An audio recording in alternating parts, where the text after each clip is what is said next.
crescendo, ele vai despertando não somente a indignação, o ódio daqueles que estão fora, mas ele começa a despertar também um pouco de inveja daqueles que estão dentro. Quando você pega o capítulo 18, você tem um versículo que vem dizendo o seguinte: quanto mais Saul via que Deus era com Davi, e em todas as batalhas que ele entrava, Deus dava vitória, Saul foi sendo consumido por um sentimento de inveja e de insegurança. E a Bíblia diz que esses dois sentimentos, de inveja e insegurança, abriram uma porta, abriram uma legalidade para que um espírito maligno pudesse entrar e assolar a sua vida. Irmãos, a gente vai começar aqui trabalhando já, que é uma semana profética. Nós queremos trabalhar e abrir os olhos da igreja para que você possa pedir ao Senhor, Deus, que o Senhor possa blindar o meu coração, como diz em Provérbios 4, sobre tudo que você deve guarda o teu coração, porque dele procede as fontes da vida. Então guarda o teu coração, guarda a tua alma, não deixe que palavras, não deixe que atitudes, não deixe que muitas vezes o abandono, ou a sensação de abandono, de solidão, de que está sozinho, possa invadir, tomar o teu coração a ponto de, sem você perceber, aquilo que parecia ser tão insignificante, tão pequeno, algo que você conseguiria lidar, algo que você talvez não deu tanta importância, algo que você olhou e falou assim: não, por que me preocupar com isso? Saul, ele vai deixando, ele deixa a insegurança, ele tem medo, ele fica inseguro, e ao mesmo tempo ele permite que entre um sentimento de inveja no coração dele, e daqui a pouco ele começa a querer matar Davi. E Davi, ele sai, ele foge. E o filho de Saul, Jonatas, chega para o pai dele. Eu quero dar só um apanhado geral, porque no versículo 18 a Bíblia diz que Davi foge pela segunda vez.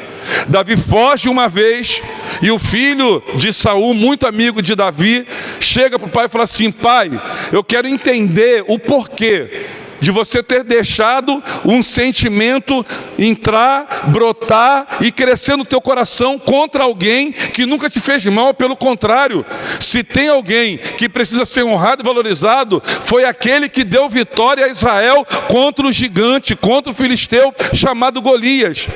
Davi, eu conheço Davi, e eu conheço o coração de Davi. O coração dele é bom, e ele consegue convencer Saul a permitir que Davi volte. Davi volta para o palácio e continua servindo a Saul como sempre serviu.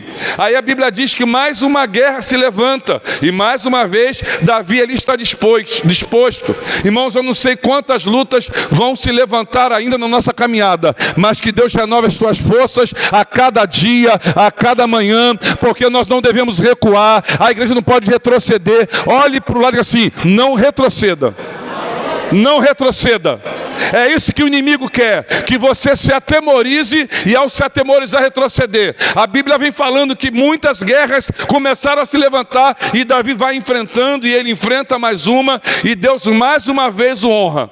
E a Bíblia diz que enquanto Davi estava no campo de batalha, Saul estava na sua casa, deitado no sofá, e de repente um espírito maligno, permitido pelo Senhor, entra na sua vida.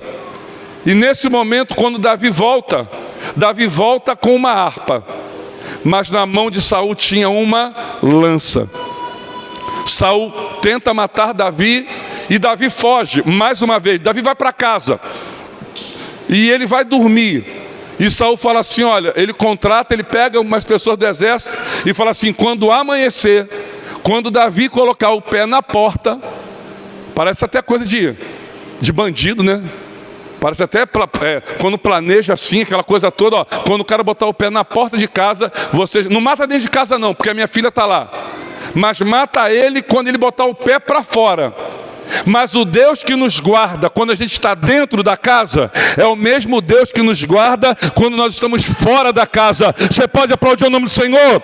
O Deus que nos guarda aqui é o mesmo Deus que nos acompanha quando sairmos daqui nesta noite. A esposa de Davi descobre e fala assim: Davi, o meu pai quer te matar e vai ser amanhã, sai ainda essa madrugada.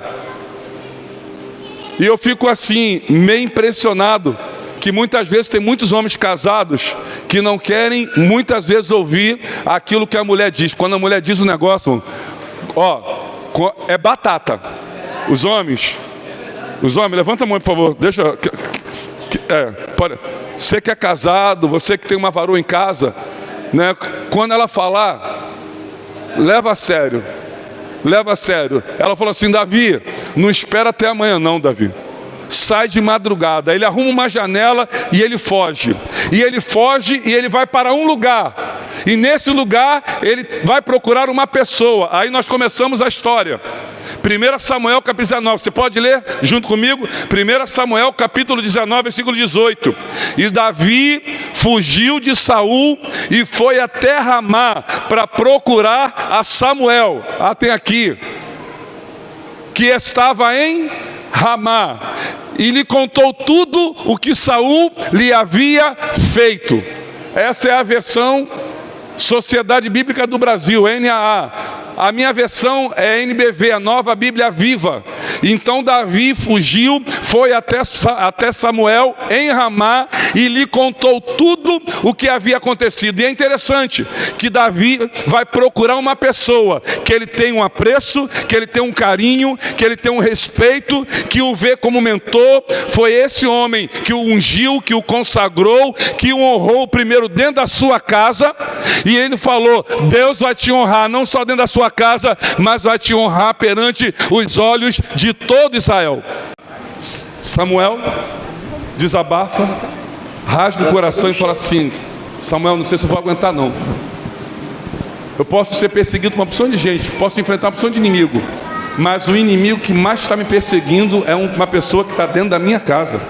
É o meu sogro, é o pai da minha esposa. E ele nutriu, ou ele permitiu que entrasse no coração dele um sentimento de ódio, de rancor e de inveja. E ele me quer mal. E ele vai desabafando, conta tudo. Davi, ele rasga o coração e conta tudo para Samuel. E Samuel falou assim: tá, vamos embora. Me dá tua mão aqui. Nós vamos para um lugar, para um ambiente. E esse ambiente, ele tem muito a nos ensinar nesta noite. Vamos ler. Versículo 19. Quando contaram a Saul que Davi se encontrava com os profetas em Naiote de Ramá, repita comigo: Naiote de Ramá. Mais forte. Porque toda a pregação dessa noite, ela vai se basear nessas três palavras aqui, ou nessa frase: Naiote de... Mais forte. Davi está passando por um momento difícil, por uma luta muito grande. Davi tem que deixar sua esposa, sua casa. Davi não tem emprego. Davi foge como se fosse uma pessoa qualquer. Ele vai até Ramá, que é a cidade de Samuel, achando que Samuel poderia naquele momento e naquela situação ajudar. Ele falou assim: não sou eu que vou te ajudar, você está olhando para mim, você está esperando algo de mim, mas eu sei um lugar que com certeza marcará, renovará, fortalecerá e curará as suas feridas. Nós vamos para Naiote de Ramá. E Saul sabe. Saul descobre que Davi e Samuel estavam em Naiote de Ramá. Aí aqui que a história começa a ficar boa. Por isso, versículo 20, ele mandou soldados para prenderem Davi. Mas ao chegarem lá, viram Samuel e um grupo de profetas fazendo o quê? Profeta faz o quê? Profeta faz o quê? Então o tema da mensagem é: tem profeta na casa. Olha para o lado e diga assim: tem profeta na casa. E se tu é profeta, eu te convidaria a abrir tua boca e dar glória a Deus, aplaudir ao nome do Senhor. Louvado seja Deus, aplauda o nome do Senhor. O tema da mensagem é: tem profeta na casa. Samuel sabia: Davi, o que tu está precisando é de entrar, de estar e permanecer no ambiente profético. O ambiente onde a presença de Deus é algo real, é algo poderoso, que transforma, que abençoa, que renova. É lá, Davi, que você tem que estar. Não é no palácio. Você vai voltar para o palácio, mas nesse momento o melhor lugar para você estar é onde? Naiote de... Fala mais forte. Então tá. Imagina o Samuel pegando Davi pela mão e falando assim: vem cá que eu vou te levar para um lugar que você nunca foi. E você vai experimentar coisas que você nunca experimentou. Sinta o Senhor pegando você pela mão. Eu estava perguntando à pastora Vanessa se eu podia descer, porque a vontade que eu estou aqui é pular e pegar umas pessoas e falar assim: ó, hoje Deus vai te pegar pela mão e vai te levar até um lugar, ao nível, um ambiente, aonde você verá o mover, o agir, o poder e a graça de Deus tocando você no fundo da tua alma. Samuel pega Davi e fala assim: vou te levar para um ambiente. Então eu quero trabalhar 3 coisas aqui: o ambiente, depois Saul e por último Davi. Então vou repetir, eu quero aqui rapidamente, em pouco tempo, eu quero trabalhar sobre esse ambiente. Primeira coisa, que tantas pessoas estavam desfrutando, que estavam recebendo tanto de Deus, orando, louvando, e com isso conseguiram atrair a presença de Deus para aquele lugar. Que lugar é esse? Naiote de Ramá. Saul manda alguns soldados, e não eram qualquer soldado, mas eram soldados de confiança, soldados de elite, e eles conseguem chegar até Naiote. Mas quando chegam em Naiote, eles encontram o quê? Uma porção de gente profetizando. Por quê? Porque a palavra Ramá é cidade, e Naiote é lugar, é habitação, é moradia de profetas. Repita comigo: Naiote.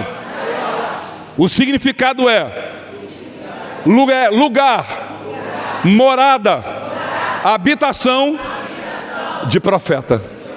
Igreja do Nazareno e Miguel Couto é Naiote, é um lugar de profeta, é um lugar, é habitação, é moradia, é um espaço aonde o espírito de profecia tem liberdade. Então abra a tua boca e começa a dar glórias ao nome do Senhor.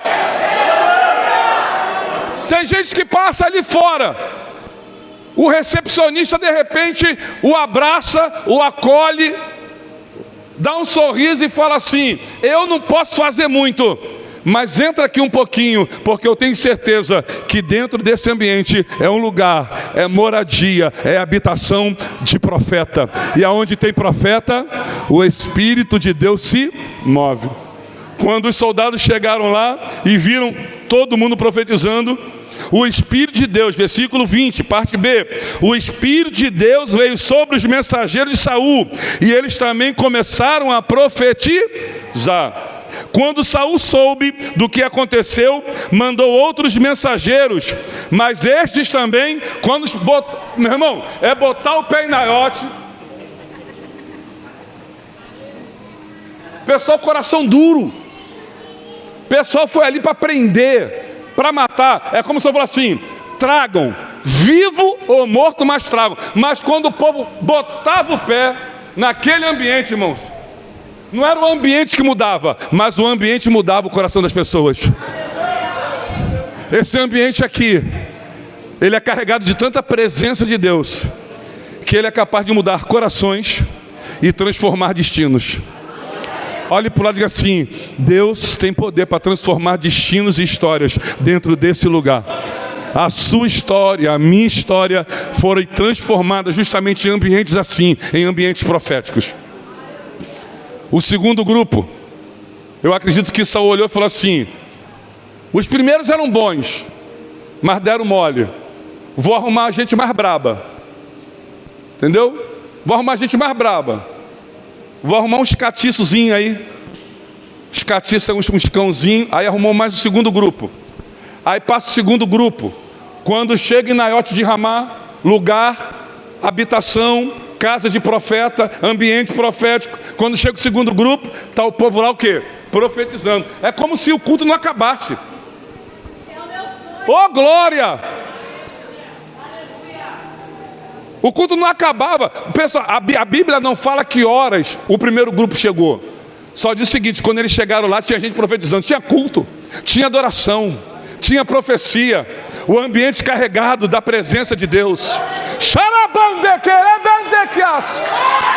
O ambiente cheio da presença, povo orando, povo louvando, povo cantando, povo profetizando. Aí chega o segundo grupo. A Bíblia também não diz Que horas que o segundo grupo chegou, mas não importa, a presença estava lá, tinha adorador lá, tinha gente acordada, tinha gente adorando, tinha gente orando, tinha gente jejuando. Ah, se eu fosse você, eu já estava levantando a mão, eu já estava dando glória, eu já estava dando aleluia. Não perca essa oportunidade, porque você está em Naiote.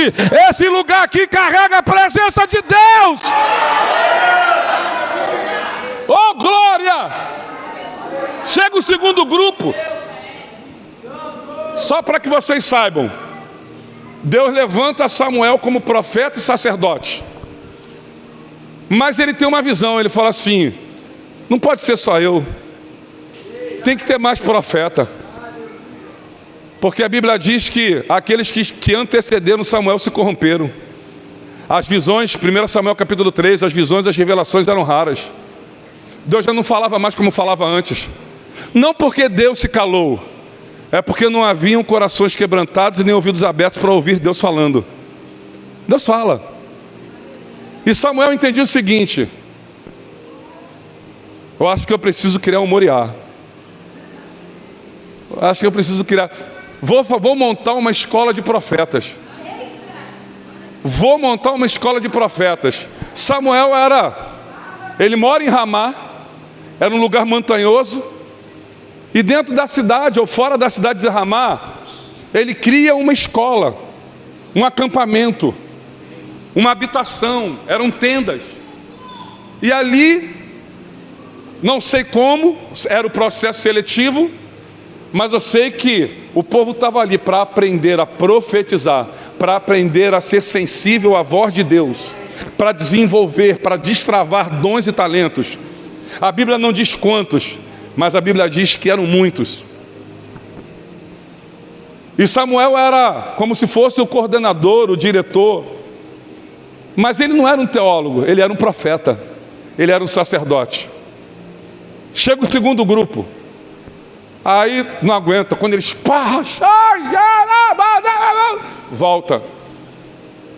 E deixa eu falar só uma coisa. A gente vai continuar a leitura. Porque Saul, eu estou pulando, né?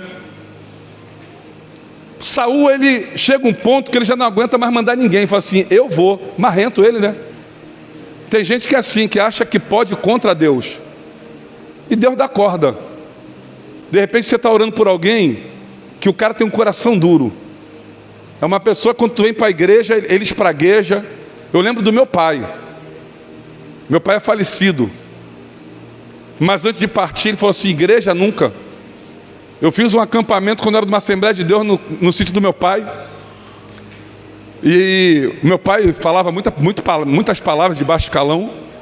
E eu estava com papel com o pessoal. Eram umas 20, 30 pessoas. Olha, a gente vai para o sítio do meu pai, mas o meu pai, ele tem descendência europeia. Então, se tem uma coisa que ele fala bastante coisa. De cada 10 palavras, 9 é aquele negócio para cima.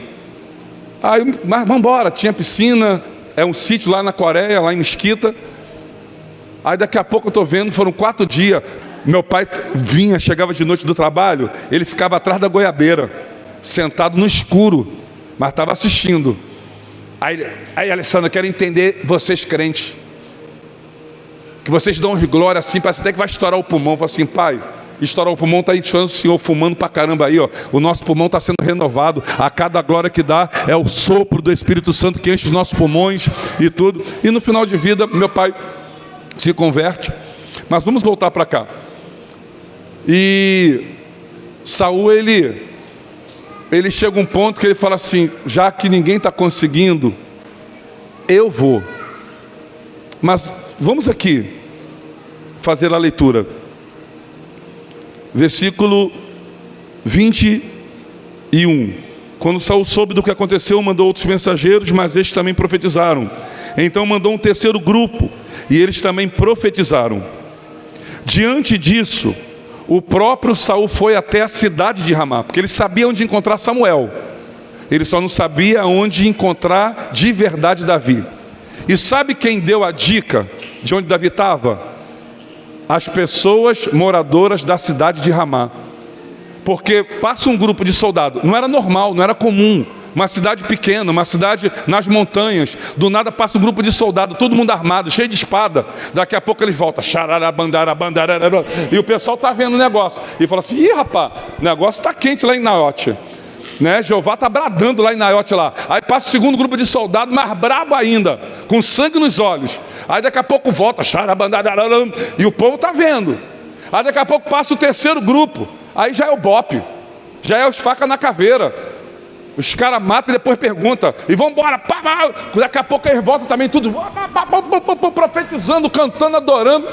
E o povo olhando e falando assim, meu Deus do céu, não sei muito bem o que está acontecendo nesse lugar, mas um avivamento está rolando. Miguel Couto, vocês podem até não saber, vocês podem até olhar para a igreja e falar assim, não, a nossa igreja é pequena em comparação a outras, mas deixa eu falar uma coisa da parte de Deus, muita gente já está comentando que tem um avivamento dentro desse lugar, que Deus está dentro desse lugar. Você pode aplaudir o nome do Senhor?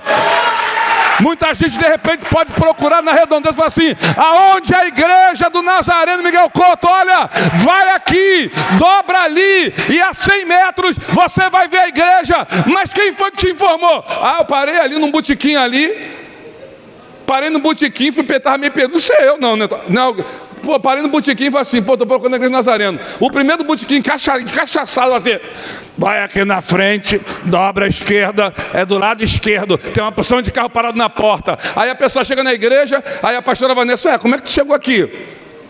Ih, me perdi. Mas aí, como é que chegou? Não, parei no botequim. Uma opção de gente, não tinha ninguém na rua, só tinha um botequim aberto lá, parei no botequim. E aí? Pô, um bêbado lá, um bebum, vai aqui direto, dobra ali, logo na frente. Aí a gente vai falar assim, ele conhece, porque ele sabe que em Naiote, Deus está derramando graça, Deus está curando, Deus está restaurando. Você pode aplaudir mais uma vez o nome do Senhor. Deus está curando, Deus está operando em Naiote. Esse ambiente aqui é profético, esse ambiente aqui é um ambiente de cura, esse ambiente aqui é um ambiente de oração, esse ambiente aqui é um ambiente onde a presença de Deus, a gente não precisa fazer força para a presença de Deus se manifestar, já está presente. Aí quando Saul, ele está caminhando, vamos continuar a leitura, imagina se ele estivesse em pé, hein? Até agora, versículo 22, diante disso, o próprio Saul foi até Ramá, e chegou a um lugar, a um grande lago, e esse lugar era chamado como seco. Irmãos, que ironia, né? Às vezes a gente está do lado do poço, que jorra água, que está jorrando água, mas às vezes a gente se sente tão seco. Às vezes Jesus está passeando no meio da igreja, e a gente está pensando que todo mundo está recebendo, mas às vezes tem gente que o Senhor está operando.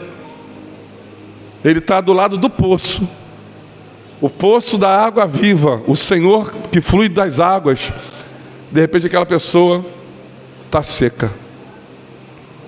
Saul chega do lado de um poço que se chamava Seco. E eu quero contar aqui,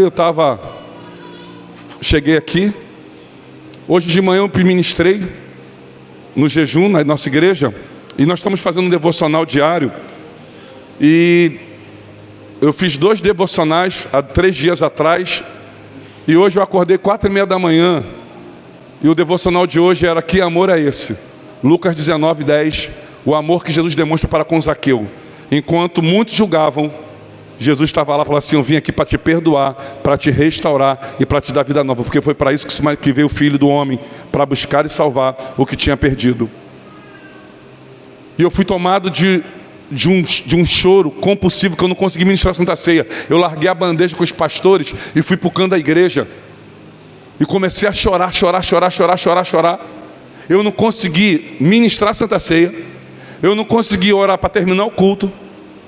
Eu pedi a pastora lá para terminar o culto, eu fui para uma salinha, para um lugarzinho, um cantinho lá do lado do altar, e quando eu sentei, irmãos, eu comecei a chorar de soluçar, lembrando de uma canção, a pastora Vanessa deve conhecer, o pessoal daqui do louvor, do Júdice Oliveira: que amor é esse? Que amor é esse? Né? Mais forte do que o pai, mais forte do que um amigo, e esse louvor começou a entrar, e eu comecei a chorar. Irmãos, eu descia assim, depois de 40 minutos chorando, fiquei 40 minutos chorando. Onde está Samuel e Davi? Perguntou Saul e responderam-lhe: eles estão na cidade, os moradores da cidade, eles estão em Naiote de Ramá.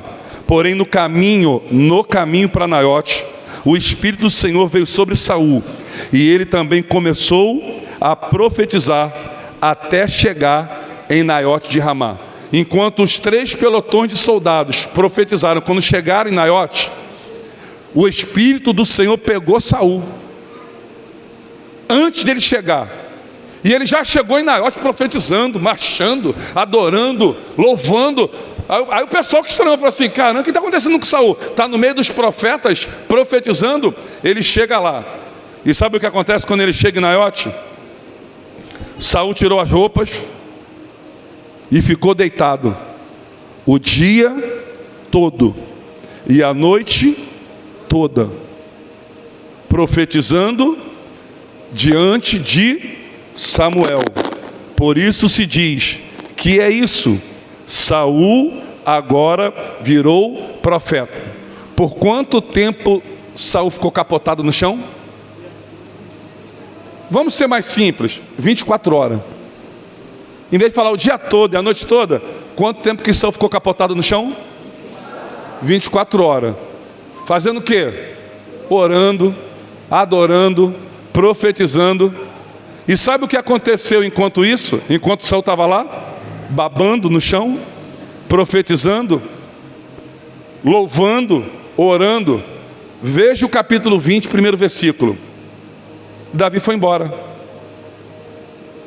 Davi teve condições e tempo para ir embora, porque o que tinha que ter feito por Deus na vida de Davi, Deus já tinha feito. Agora Deus queria fazer na vida de Saul. Irmãos, quando Deus tem um projeto, eu quero caminhar para o fim. Eu quero falar assim só rapidamente. O ambiente.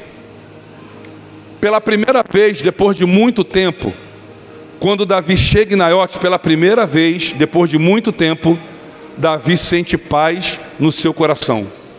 Porque a pior coisa que tem é você viver sabendo que tem alguém que quer o teu mal. Saul, ele cai e fica por 24 horas. E nesse período, Davi fala: primeira coisa, é possível ter paz em meio às lutas da vida. As lutas de Davi continuavam existindo, mas em Naiote ele se sentiu em paz. Talvez há muito tempo ele não conseguia dormir como ele dormiu em Naiote. Por quê? Porque o ambiente daquele lugar era um ambiente profético, era um ambiente diferente. Segunda coisa que essa história nos ensina, que na escola de Deus o aprendizado é contínuo e dura a vida inteira. Na escola de Deus, o aprendizado é contínuo e dura a vida inteira. Terceiro, em tempos de dificuldades, nós temos que buscar refúgio nas moradas de Deus. Primeira coisa, é possível ter paz sim, em meio às lutas. Veio o primeiro grupo de soldados, veio o segundo grupo de soldados, veio o terceiro grupo de soldados, veio o próprio Saul. Mas a gente entende que apesar de tudo isso, Davi estava em paz, porque aquele ambiente produzia isso. Segunda coisa, aquele lugar era um lugar de aprendizado, que nos ensina que na escola de Deus, o aprendizado é contínuo e a gente aprende todo dia. Terceiro, Davi foi buscar ajuda em Samuel, e Samuel falou assim: essa é a quinta lição e eu caminho para o fim. Que lição é essa, pastor? A necessidade de fazermos parte de uma comunidade espiritual. A necessidade, a importância de fazermos parte de uma comunidade espiritual. Davi até então tinha o palácio, Davi tinha um trabalho, Davi tinha a sua casa, Davi tinha a sua esposa, Davi tinha suas atribuições, mas pela primeira vez, depois de muitos anos, ele consegue desfrutar e entender como é importante nós estarmos debaixo de uma cobertura e dentro de uma comunidade de fé. Por quê? Porque tem coisas que a gente não consegue carregar sozinhos. Tem coisas que a gente não consegue enfrentar sozinho. Nós precisamos de apoio emocional e também espiritual. E fechando, primeiro, é possível ter paz em meio às lutas. Segundo, na escola de Deus a gente aprende todo dia e a vida inteira.